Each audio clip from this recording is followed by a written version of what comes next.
यथाभिवांछितान् दिव्यान् गच्छ लोकान् नराधिप। मुचकुंद जी ने जब स्तुति की, भगवान से कहा कि अब और कुछ नहीं चाहिए प्रभु, आपकी शरण चाहते हैं, अब कुछ इच्छा नहीं बाकी, बहुत कुछ देख लिया, स्वर्ग और राज्य ये सब कुछ देख लिया, कुछ इच्छा नहीं है, आपकी शरण चाहिए। तो भगवान कहते हैं ठीक है, अभी तो तुम्हें उन्हीं लोकों में जाना पड़ेगा, अपने पुण्य के बल से जो तुमने प्राप्त किए हैं वहां भोग करो, दिव्य लोकों में जाओ। यथा अभिवांछितान् दिव्यान् गच्छ लोकान् नराधिप। ये तुम्हारी कुछ कामनाएं थीं, इसलिए उन लोकों में जाकर के और तत्पश्चात भुक्त्वा दिव्यान् महाभोगान् भविष्यसि महाकुले जाते स्मरो मत्प्रसादात् ततो मोक्षमवाप्स्यसि। तत्पश्चात संपूर्ण जब भोग भुक्त हो जाएंगे, उसके पश्चात राजन फिर तुम्हारा जन्म होगा इस पृथ्वी पर, और अच्छे कुल में जन्म होगा। यहां नहीं है, अन्यत्र आया है कि महाराज अभी आपका क्षत्रिय शरीर है, अभी अंतिम शरीर जब आप ब्राह्मण के कुल में उत्पन्न होंगे तब वहां मेरी साधना करके आप मुक्ति पद को प्राप्त करेंगे। कह दिया जाते स्मरो, आपको इन पिछले सभी जन्मों के घटनाओं का याद बना रहेगा वहां भी, इसलिए कोई कष्ट नहीं होगा और आपको मोक्ष प्राप्त होगी। पराशर जी कहते हैं इस प्रकार से भगवान वहां से चलने लगे। मुचकुंद जी ने प्रणाम किया, बाहर निकल के देखा तो बहुत दिन हो गए थे यहां पड़े पड़े।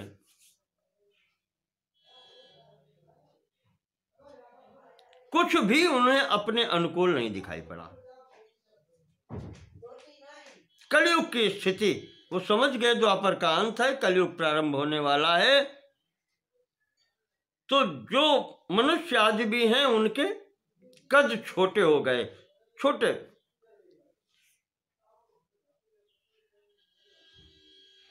ये सब देख करके समझ गए कि अब यहां रहना अनुकूल नहीं है, तो तपस्या करने के लिए फिर वो बद्री नारायण चले गए, बद्रिकाश्रम वहां पर चले गए, जहां पर भगवान नारायण गंधमादन पर्वत पर तपस्या करते हैं। वहां जाकर के पहुंच गए। इधर भगवान कृष्ण मथुरा लौट करके आते हैं, और जितने यहाँ पर उसके सेना थी, सेना का श्रृंगार किया, और जो वो कोष खजाना इत्यादि लेकर के साथ में चला था, राजा लोग जब चलते थे तो सेना के व्यय के लिए या मार्ग में जो फिर उसको लेना देना होता था, धन लेकर के भी चलते थे। तो उस समय यही साधन था, हाथी घोड़े ऊंट इत्यादि रथ इत्यादि पर जो कुछ भी यहाँ पर खजाना था, ये महाराज जी ने सब द्वारिका भेज दिया। जाकर के महाराज उग्रसेन जी के अर्पण कर दिया।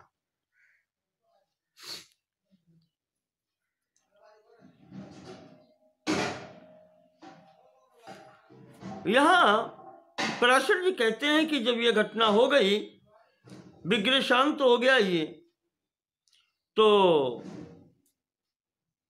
एक दिन महाराज बलराम जी की इच्छा हुई द्वारिका से, और वो नंद जी के गोकुल में जाते हैं अपने पुराने साथियों से मिलने के लिए। वहां उनका बहुत स्वागत सत्कार होता है।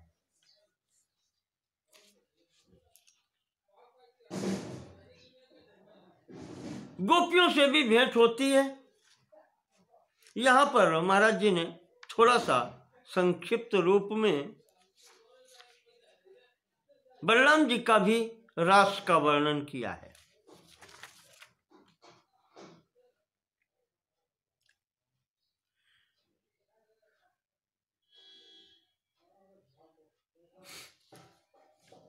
यहां से जब वापस आते हैं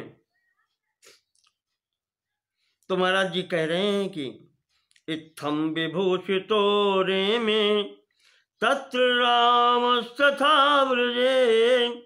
इस प्रकार से ब्रज भूमि में स्वागत सत्कार पाकर के भगवान बलराम जी मासद्वयेन यातश्च सत्पुनर्द्वारकां पुरीं। 2 महीने यहाँ रुके हैं और फिर पुनः द्वारिकापुरी वापस आ गए। रेवतीं नाम तनयाम रैवतस्य महीपते उपये में बलस्तस्याम जज्ञाते निष्ठोल्मुकौ। आकर के महाराज ने सर्वप्रथम महाराज रेवत की पुत्री रेवती से विवाह किया और विवाह करके 2 पुत्र उत्पन्न किए। निषठ और उल्मुक नाम के 2 पुत्र उत्पन्न किए हैं।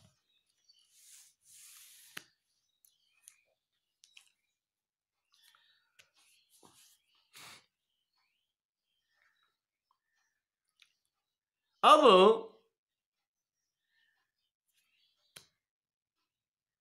बड़े भाई जी का विवाह हो गया, बलभद्र जी का। तो पराशर जी अब आगे कहते हैं कि मैत्रेय जी, विदर्भ देश में एक कुंडिनपुर नाम का नगर था। भीष्म कहा कुंडिने राजा, और उस कुंडिनपुर का जो राजा था उसका नाम था भीष्मक। इन राजा भीष्मक के रुक्मी नाम का पुत्र था और एक कन्या भी थी जिसका नाम था रुक्मिणी।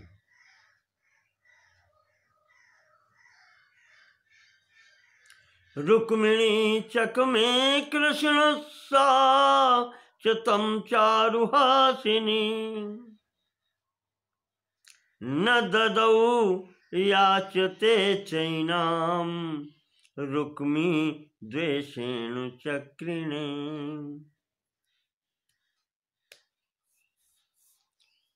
अन्यत्र वर्णन आया है कि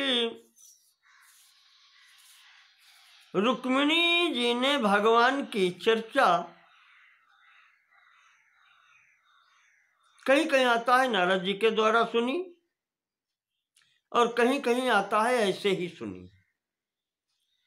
भगवान श्री कृष्ण के बारे में जब सुना तो उन्होंने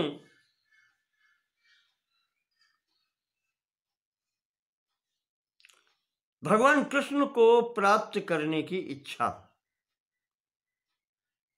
अभिलाषा की कि विवाह करना है तो उनसे करना है, पर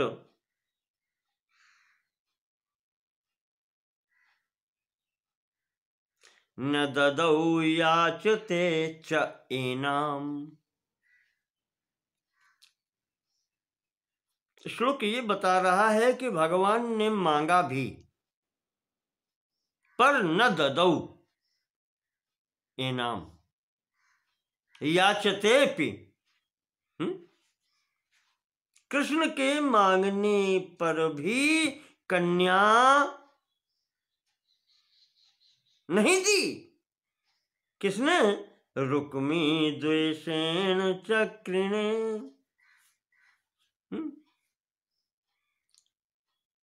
कृष्ण के लिए, चक्रधारी भगवान कृष्ण के लिए रुक्मिणी ने ये कन्या नहीं दी। तब ददौ च शिशुपालाय जरासंध प्रचोदिता। जरासंध ने इसको प्रेरणा दिए, कहा कि ये शिशुपाल को दो। इस कारण से इसने कृष्ण को न दे करके शिशुपाल को कन्या देना। मान लिया। भीष्म को रुक्मिणा सार्धम रुक्मिणी मुर्विक्रम।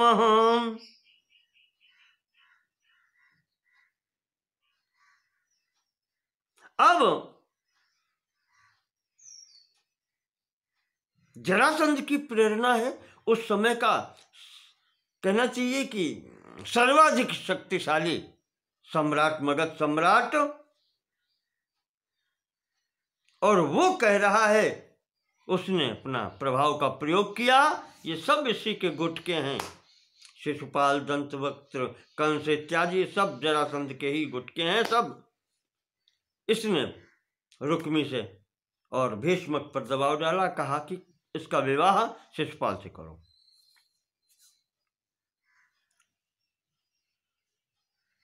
और संपूर्ण लोग उसके जो हितैषी हैं शिशुपाल के, ये सब बारात लेकर के कुंडनपुर पहुंच जाते हैं। इधर जब ये स्थिति हो गई तो निमंत्रण तो गए होंगे देखने के लिए विवाह। कृष्णोपि बलभद्राद्यैर् यदुभिः परिवारितः प्रययौ कुंडिनं द्रष्टुं विवाहं सैद्य भूव्रता। बलराम जी और कृष्ण जी अपनी छोटी सी सेना के साथ में कुंडनपुर ये विवाह देखने आए। द्रष्टुम विवाहम सैद्यम, उस शेज देशी राजकुमार शिशुपाल का विवाह देखने आए। शोभामिन विवाह हेतु, जैसे कल विवाह होना है, आज की घटना, एक दिन पहले घटना हो गई। कन्या ताम कन्याम हृतवान हरि, उस कन्या का, उस रुक्मिणी का भगवान ने हरण कर लिया। हरि ही, हरि ने, भगवान ने, कृष्ण ने हरण कर लिया। विपक्ष भारमासज्य रामादिस्वथ बंधुषु, और विपक्ष को साधने का कह लें या संभालने का कह लें या युद्ध करने का कह लें, कहा भार पूरा का पूरा बलराम जी के ऊपर हो गया। आप तो कन्या हरण करके लिए चले आए, अब जो बाकी रह गया झेलना उसे पड़ेगा। ये भार बलराम जी आज जितनी और लोग साथ में रह गए थे, इनके ऊपर भार छोड़ करके विपक्ष का स्वयं चले गए। तो यहां पर जो बाराती आए हैं, अब शिशुपाल की ओर से, पौंड्रक ततश्च पौंड्रक श्रीमान दंत्रवक्त्रो विदुर था। देखो, भगवान की बुआ का लड़का ये है शिशुपाल, और ये दंतवक्त्र भी उसी श्रेणी में है, दूसरी बुआ का लड़का है। मैं बता चुका हूं पिछले उसमें, जहां वंशावलियां आई थी। और इसी श्रेणी में पांडव भी आते हैं। ये भगवान की बुआ जो 4 या 5 थी, वो इधर उधर ब्याही थी, उनके ये संतानें हैं। तो पौंड्रक, दंतवक्त्र, विदुरथ, शिशुपाल, जरासंध, शाल्व, ऐसे ऐसे ये सब एक से एक बढ़कर के बलवान समझे जाते थे उस समय संसार में। इनसे भयभीत था। यही भार है पृथ्वी का, इनसे सब पीड़ित थे। इन्होंने यहां पर भगवान का पीछा करने का प्रयास किया, पर निर्जिताश्च समागम्य रामाद्यैर्यदुपुंगवैः, बलराम जी ने इनको किसी को आगे जाने नहीं दिया। बलराम जी ने सबको जीत करके यहां से भगाया है। तब कुंडनपुर से रुक्मी निकलता है। इनको हारा हुआ देख करके कोई कुछ कर नहीं सकता, निकल करके प्रतिज्ञा करता है कि कृष्ण को मारे बिना मैं कुंडनपुर में प्रवेश नहीं करूंगा। मेरा अपमान करके यहां से बहन को लेकर के गया है, इसको बिना मारे मैं कुंडनपुर में प्रवेश ही नहीं करूंगा।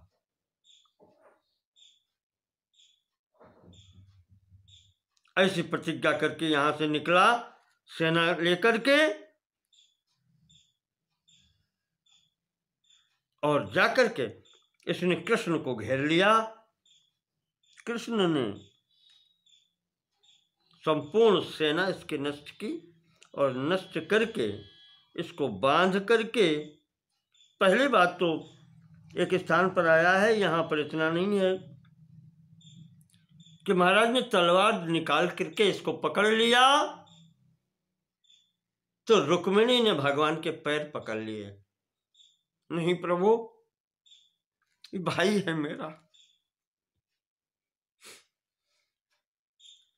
मेरे कारण इसे कष्ट नहीं होना चाहिए। तो भगवान ने इसको पकड़ के बांध लिया। पीछे से बलराम जी आ गए और बलराम जी ने आकर के इसको छुड़ाया कि कृष्ण को उन्होंने भी डांटा। कहा कृष्ण, अपने बांधवों से ऐसे व्यवहार किया जाता है, ये इस रुक्मिणी का भाई है, तुम इससे विवाह करना चाहते हो, विवाह करोगे तो ये तुम्हारा कौन है, संबंधी है, और उससे ऐसा व्यवहार करेंगे, नहीं, उचित नहीं है। इस प्रकार से बलराम जी ने इसको छुड़वाया वहां से, और रुक्मी को भी समझाया कि भैया अब होना था वो हो गया, विवाह करना ही था।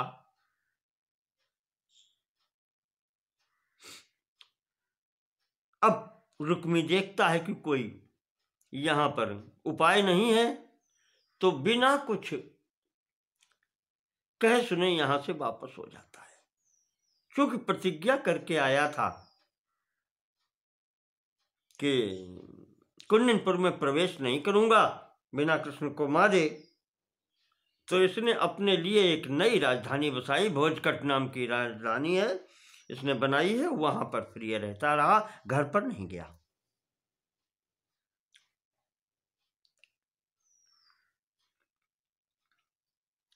तो इस प्रकार से ये कहते हैं कि पराशर जी मैत्रेय जी से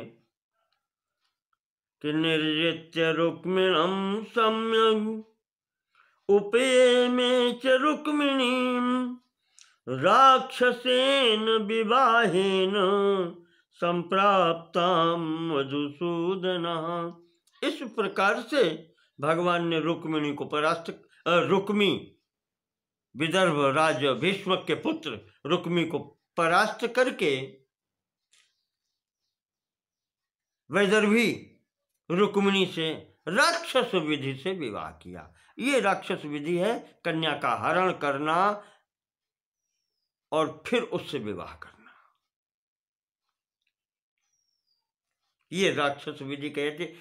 जो 8 प्रकार के विवाह अपने सनातन धर्म में माने गए हैं, उनमें से ये अच्छा तो नहीं कहा जाता, पर विवाह की मान्यता है।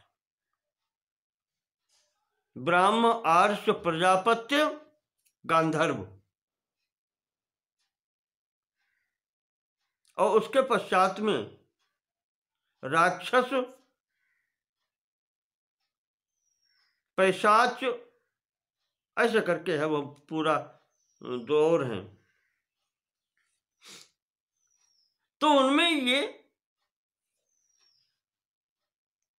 गर्दित निंदित माना जाता है, पर मान्यता है विवाह की।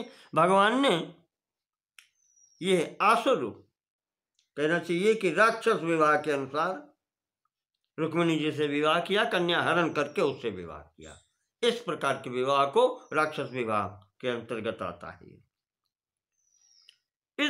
विवाह के पश्चात द्वारिका में इन महारानी प्रथम विवाह है। रुक्मिणी जी के गर्भ से एक संतान की उत्पत्ति हुई जिसका नाम हुआ प्रद्युम्न।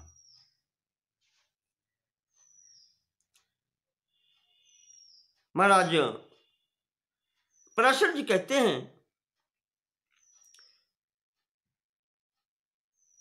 षष्ठे निजात मात्रम तु उत्पन्न होने के छठे दिन की घटना है, जिस दिन छठी होती है। प्रद्युम्नम सूतिकाग्रहात् ममैष हन्तेति मुने हर्तवान काल शंबरः। एक शंबरासुर नाम का दैत्य था, उसको वरदान था कि कृष्ण का पुत्र जो है वो तुम्हारा वध करेगा, इसलिए उसने प्रद्युम्न के उत्पन्न होने के छठे दिन, छठी वाले दिन सूतिकाग्रह से ही इस अपहरण कर लिया और अपहरण करके कहते हैं समुद्र में फेंक दिया बालक को। हुआ ये कि जैसे ही उसने इस बालक को समुद्र में फेंका, एक बहुत बड़ी मछली थी, उसने उसको निगल लिया, बालक को सीधा उसके पेट में चला गया। भगवान कृष्ण का पुत्र है, देव अंश है। और आपको याद होगा भगवान शिव जी ने जब कामदेव को भस्म किया था तो रति को वरदान दिया था कि कृष्ण तनय होई पति तोरा। भगवान कृष्ण का जो पुत्र होगा वो तुम्हारा पति होगा, तब इसे शरीर प्राप्त होगा और तब ये तुम्हें प्राप्त होगा। वही प्रद्युम्न जी हैं, देव अंश हैं। मत्स्य खा तो गया, पेट में चले गए, पर ये समाप्त नहीं हुए। वो मत्स्य मल्लाहों ने पकड़ा, शंबरासुर के यहाँ फिर पहुंच गया, वहां पेट चीरा गया, तो उससे ये बालक प्राप्त होता है। भोजन बनाने वाले जो रसोइये थे वहां के,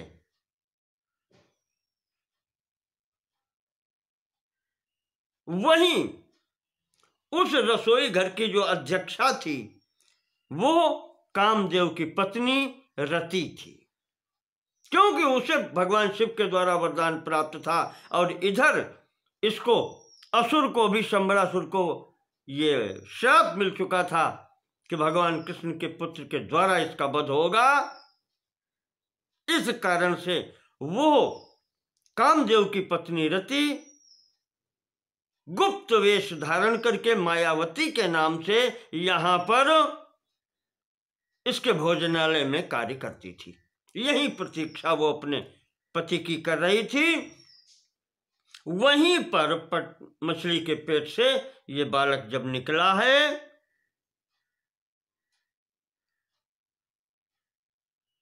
तो आश्चर्यचकित हो गई। तो वो बच्चा इसके पास रहा। नारद जी ने आकर के उस मायावती जो नाम से रति वहां रह रही थी उसको सूचित किया कि यह तुम्हारा पति है। भगवान शिव का जो वरदान था वो ये है, कृष्ण का पुत्र है, अब इसकी सुरक्षा तुम करो। इस प्रकार से यहां पर मायावती ने इसकी सुरक्षा की है। जब ये बड़ा हुआ, उधर शंबरासुर नहीं जान पाया। ये जो बड़ा हुआ, जब नौजवानी की स्थिति में आया तो मायावती का भाव देख करके वो बालक जो प्रद्युम्न है, किशोर, वो कहते हैं कि माता तुम्हारी ये क्या कह रही हो? मातृत्वम अपहायाद्य किमेवं वर्त सैन्य था। तुम मेरी माता हो, तुमने मेरा पालन पोषण किया है, और तुम मेरे साथ ये कैसा बर्ताव कर रही हो? तब वो कहती है, न पुत्र स्वम ममेति वही। भैया, ये इससे कहा कि तुम मेरे पुत्र नहीं हो।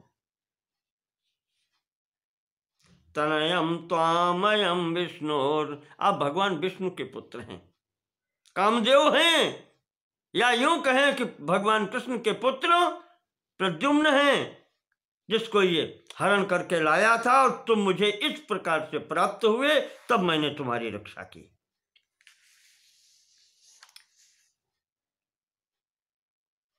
मैं तुम्हारी पत्नी हूं, इतने दिनों से प्रतीक्षा कर रही, भगवान शिव के वचनानुसार तुम मेरे से विवाह करो, और तुम्हारी माता रो रही होंगी, चलो उनको सांत्वना दो। इस प्रकार से यहां पर युद्ध होता है। इस युद्ध में प्रद्युम्न ने शंबरासुर का संहार किया, और मायावती के सहित, उस रति के सहित आकर के यहां पहुंचते हैं द्वारिकापुरी में।